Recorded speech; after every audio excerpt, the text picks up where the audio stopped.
તેમના પિતા ત્વષ્ટાએ વિશ્વરૂપને આપ્યો હતો। હવે આ બાજુ ઇન્દ્રએ આ જ્યારે વિશ્વરૂપ એમનું કામ તો થઈ ગયું દેવોનું, પણ એ દૈત્યોના પણ ગુરુ હતા, એટલે જ્યારે યજ્ઞ કરે ત્યારે તે દાનવોની પણ આહુતિ આપતા। એટલે આ જોઈ અને ઇન્દ્રને વધારે ક્રોધ આવ્યો। હવે આ વિશ્વરૂપ જે હતા તેમને 3 મસ્તક હતા, અને તે 3 મસ્તક ઇન્દ્રએ તલવાર વડે કાપી દીધા। અને જેવા આ 3 મસ્તક કાપ્યા એમાંથી એક મસ્તક હતું તે સોમરસ પીનારું હતું, બીજું જે મસ્તક હતું વિશ્વરૂપનું તે મદિરા પાન પીનારું, અને ત્રીજું તે અન્ન પીનારું।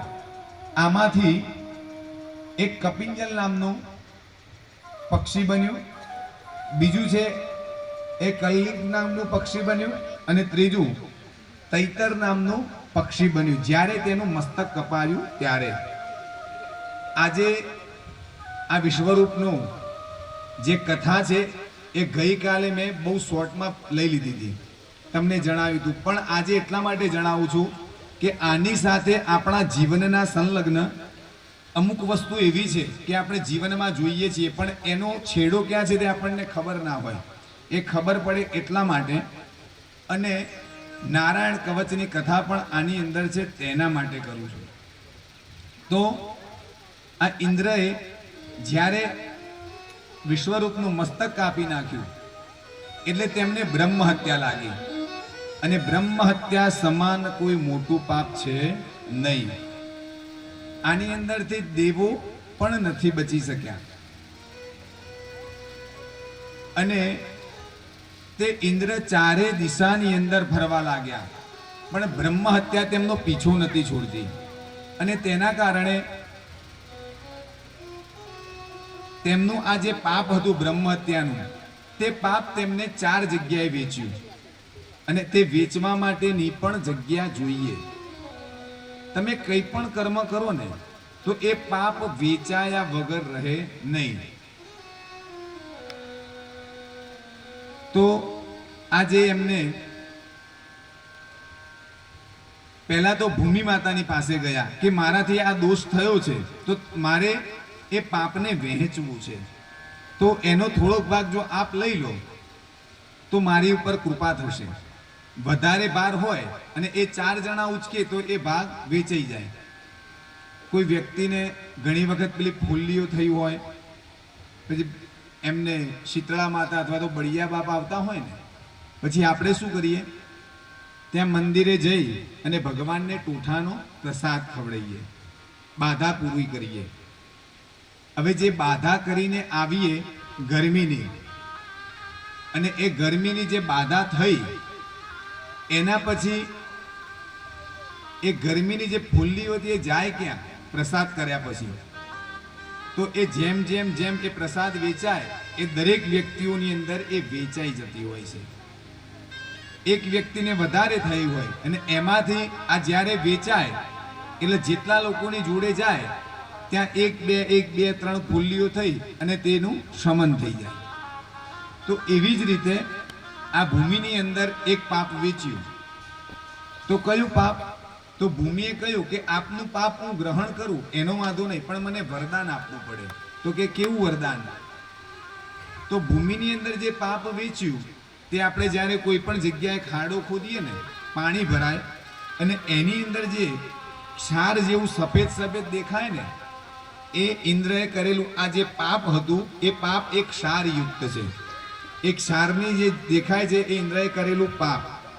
અને આ બાજુ એમને જે વરદાન માંગ્યું હતું તેમાં એવું હતું કે કોઈ મારો ખાડો કરો જમીનમાં, એટલે કે ફાટે તો તે સંધાઈ જવી જોઈએ।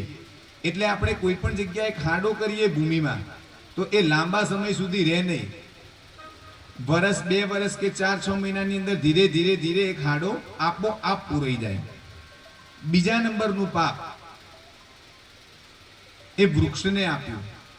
તો વૃક્ષને અંદર આપણે જોઈએ ઘણી વખત એના જે થળિયું હોય ત્યાં આગળ ગુંદર જેવો ભાગ નીકળે, જેને ગુંદર આપણે કહીએ, અથવા તો બીજું કોઈ દ્રવ્ય પ્રવાહી જેવું. એ બીજા નંબરનું પાપ ઇન્દ્રએ ત્યાં આગળ વેચ્યું. અને તે સમયે ભગવાન ઇન્દ્રની જોડે એવું વરદાન માગ્યું વૃક્ષોએ કે અમારું કોઈ પણ જગ્યાએ છેદન થાય, કાપે તો ફરથી અમે ઉગીએ. આપણે જ્યારે ડાળી કાપી નાખીએ તો એના અંકુર ફરીથી ફૂટવા લાગે. આ બીજી જગ્યા. ત્રીજી જગ્યાની અંદર એમને પાણીની અંદર આ વેચ્યું. તો પાણીની અંદર કયું, તો પાણીમાં જે ફીણ થાય એ ફીણ એ આ ઇન્દ્રએ કરેલું પાપ આ ત્રીજી જગ્યાએ વેચ્યું.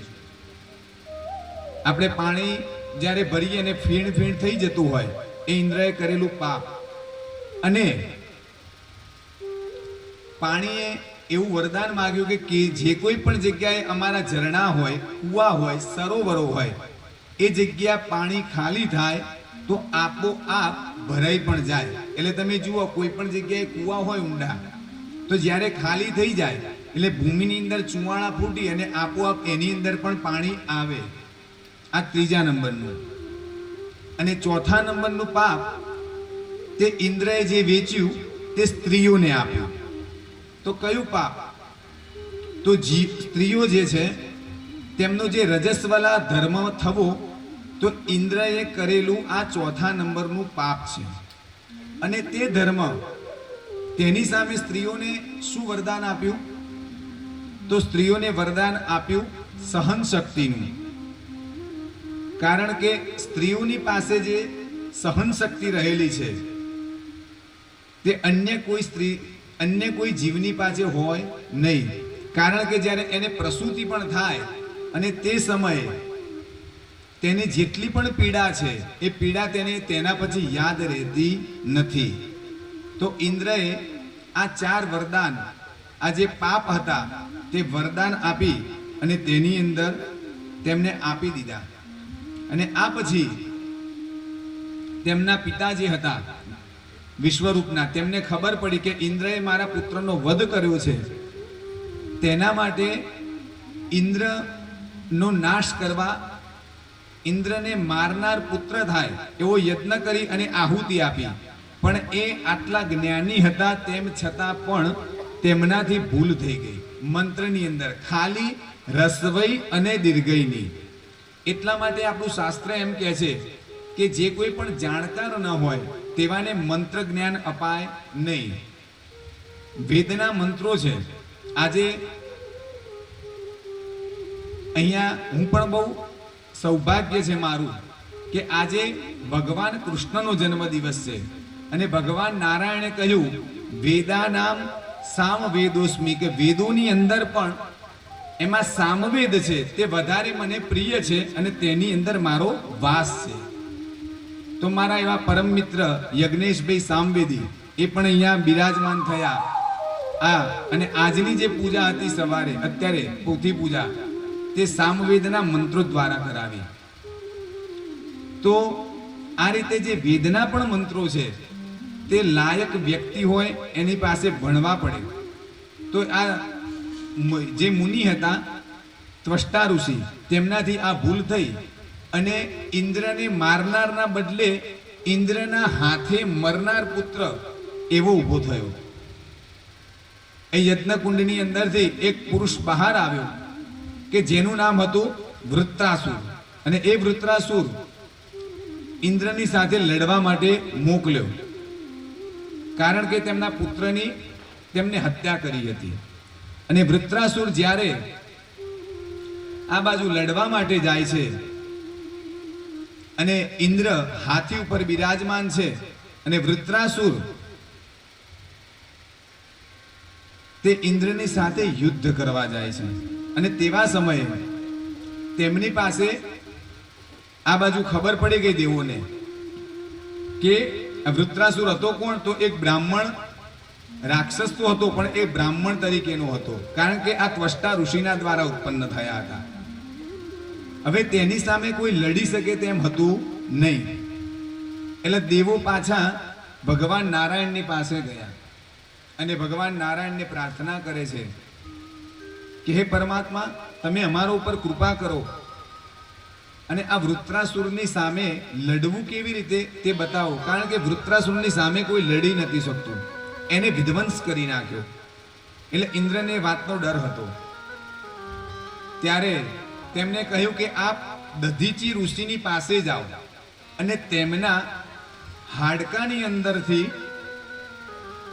શસ્ત્ર બનાવો અને એ વજ્ર બનાવી અને તેનાથી આપ લડો.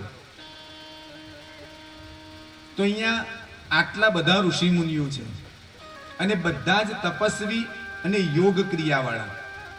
તો દધીચી ઋષિનું જ જે હાડકું કેમ વજ્ર માટે, બધી જ કથાઓ આ ભાગવતજીમાં એ આ સંલગ્નમાં નથી, પણ એ જ્યારે બીજા પુરાણોમાં જોઈએ ત્યારે ખબર પડે કે દધીચી ઋષિને એક વખતે જ્યારે આ પરશુરામજી, આપણે બધાને ખબર છે કે પરશુરામજીએ 21 વખત યુદ્ધ કરી અને પૃથ્વી ઉપરથી જે દુરાચારી રાજાઓ હતા એ દુરાચારી રાજાઓનો 21 વખત નાશ કર્યો હતો અને 21 વખત આ પૃથ્વી ઉપર દિગ્વિજય પ્રાપ્ત કર્યો હતો. અને તેના પછી એમને જેટલા રાજાઓની સાથે યુદ્ધ કરી અને જે યુદ્ધના જે કોઈ પણ શસ્ત્રો હતા તે શસ્ત્રો બધા તેમની પાસે લાવ્યા. હવે જ્યારે તેમને પણ તેમના પિતાએ કહ્યું કે આટલા બધા પાપ કરી અને આપ આવ્યા છો તો પાપનું નિરાકરણ કરવા માટે તમારે તીર્થાટન કરવું પડે અને તેના વગર પાપ બળે નહીં, તીર્થયાત્રા કરો. ત્યારે તેમના જે આ શસ્ત્રો હતા તેમને દધીચી ઋષિને આપ્યા કે આ